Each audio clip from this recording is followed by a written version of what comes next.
सरकार कटाक्ष से नहीं चलती है, सरकार समर्थन से चलती है। इस तरह की भाषा का प्रयोग करने से कोई फर्क एनडीए पर नहीं पड़ने वाला। ये भाषा का प्रयोग इस तरह से करके चर्चा में बने ही रहने के लिए लोग इस तरह का काम करते हैं। नमस्कार, आप देख रहे हैं न्यूज़ पीआर और मैं हूं आपके साथ रमन राय। बिहार के पूर्व मुख्यमंत्री जीतन राम मांझी के द्वारा ब्राह्मणों को लेकर दिए गए विवादास्पद बयान के बाद बिहार में सियासी बयानबाजी तेज है, लेकिन आज फिर से एक बार जीतन राम मांझी ने बयान दिया है कि वो उस शब्द का इस्तेमाल 100 बार करेंगे और उन्हें ब्राह्मण से नहीं ब्राह्मणवाद से प्रॉब्लम है। हमारे साथ बात करने के लिए भाजपा के एमएलसी नवल किशोर यादव जी है। सर, आप लोगों के अलायंस पार्टनर है, लेकिन ब्राह्मणवाद से नफरत है उन्हें और लगातार इस तरीके के बयान दे रहे हैं, बोल रहे हैं 100 बार उस बात को हम बोलेंगे। देखिए, एक बात पहले समझ लीजिए, ब्राह्मण पर कुछ बोलना और ब्राह्मणवाद पर कुछ बोलना दोनों दो बात है। ब्राह्मणवाद किसी भी वाद का, चाहे वो ब्राह्मणवाद हो, उग्रवाद हो, राष्ट्रवाद हो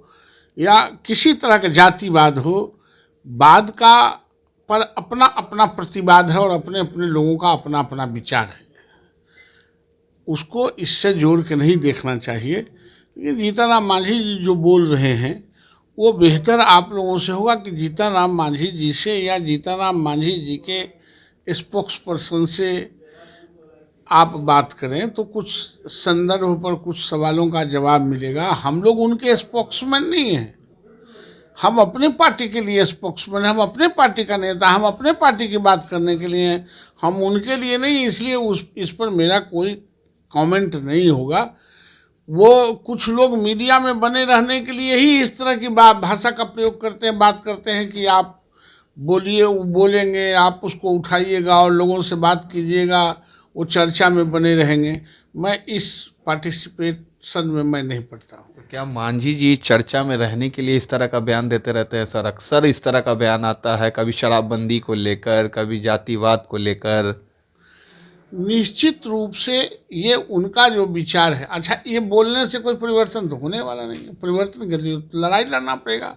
तो घर में बैठ के अगर हम कोई अभद्र भाषा का प्रयोग करें या किसी पर कटाक्ष करें, इससे कोई परिवर्तन और रूपांतरण नहीं होना। परिवर्तन और रूपांतरण के लिए चक्र को चलाना पड़ता है, तो चक्र को चलाइए। ये भाषा का प्रयोग इस तरह से करके चर्चा में बने ही रहने के लिए लोग इस तरह का काम करते हैं।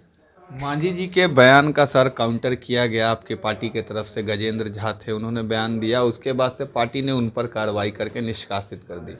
यानी कहीं ना कहीं जवाब देना चाहिए था, लेकिन अपने ही लोगों को आपकी पार्टी ने निष्कासित कर दिया। नहीं, देखिए ना, आप लोगों के हिसाब से मेरी पार्टी चलती है और ना दूसरे लोगों के हिसाब से। हमारी पार्टी विचारों की पार्टी है, ये परिवारों की पार्टी नहीं है, व्यक्तियों की पार्टी नहीं है।